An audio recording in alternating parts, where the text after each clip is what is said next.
бемории сил паншавӣ ва муолиҷаи он дар миқёси олам ва аз ҷумла дар кишвари мо аз масъалаҳои мубрам ба ҳисоб меравад. дар тоҷикистон андешидани чораҳои лозима баҳри мубориза бо ин беморӣ яке аз масъалаҳои муҳим мебошад. муассисаи давлатии маркази ҳимояи аҳолӣ аз бемории сел дар вилояти суғд ба ташхису табобати гирифторони чунин намуди беморӣ машғул мебошад. дар беморхона озмоишгоҳи муҷаҳҳаз бо дастгоҳу таҷҳизотҳои муосир мавҷуд аст ки барои дарёфт ва табобати саривақтии беморон мусоидат менамояд. фароғат боимуродова солҳои зиёд аст ки дар ин беморхона кору фаъолият дорад. 12 сол аст кори мо аслан дастгоҳи жен экспертити муайян карда метиҳад. баъди мо жен эксперт муайян кардан баъд мо дигар корумое мекунем, микроскопӣ мегузаронем, кишт мекунем, сони хайн мекунем, як намуди таҳлиламоҳай ва хайн барои дорувориҳои силба мутобиқ ё хасос буданашро мефаҳмем. пеш мул вақт мебурад, 2 моҳ аммо кишт то сабзида буромданаша 8 ҳафта мепоидем. ҳозир акун 1 соат ба жен эксперт муайян карда метиҳад.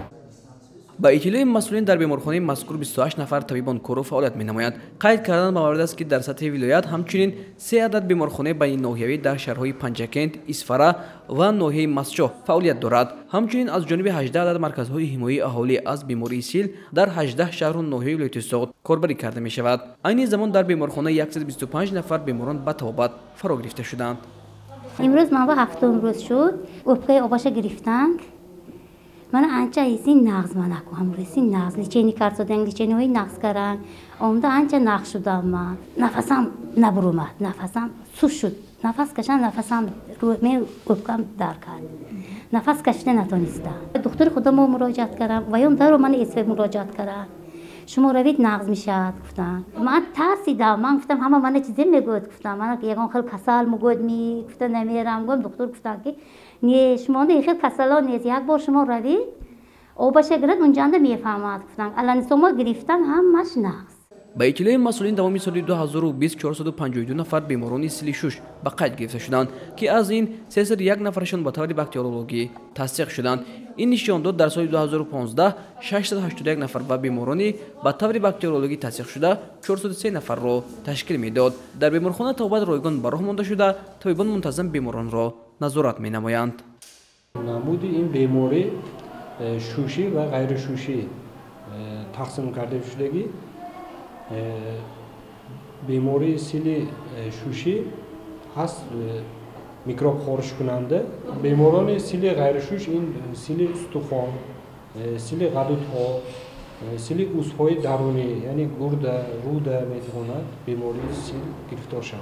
مهلت تبابت بیماری سیل از روی پروتکل های وزارت تندرستی تصدیق کرده شده است. ریجه 1 و ریجه 2 تقسیم کرده شده است. ریجه 1 این تبابت نه کمتر از 6 ماه. ریجه 2 تبابت نه کمتر از 15-16 ماه. در بیمارخانه تبابت کنسرواتیوی و تبابتی جراحی نیز استفاده برده می شود. متاسفانه در بین کودکان نیز بیماری سیل به قید گرفته می شود. حالا در شعبه 8 نفر بیمار بستری می باشد.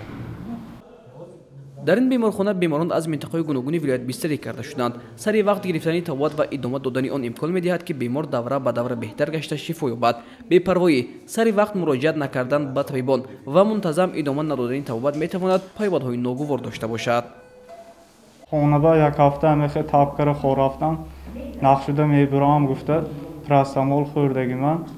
بعد از اون اشتهام گم شدم. آخر دکتری خودم آمده.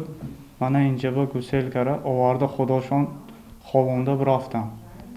همین کتی من نقشده برفتم. بیمارخانه مذکور از بخش‌های مختلف عبارت بوده. در این بنا بیماران بستری کرده شدند که حالتشان خوب میباشد. همچنین در شعبه کودکان نیز تبابت نورسانی گرفتار بیماری سیل برآمده شده است. قید کردن با مورد است که همه ساله سنه 24 مارس همچون روزی بین المللی مبارزه با بیماری سیل قید کرده می شود. با گفته طبیبان ریایی منتظم گیگین شخصی می تواند شهروندان را از گرفتار شوی به هر گونه بیماری ها از جمله بیماری سیل امن نگاه دارد.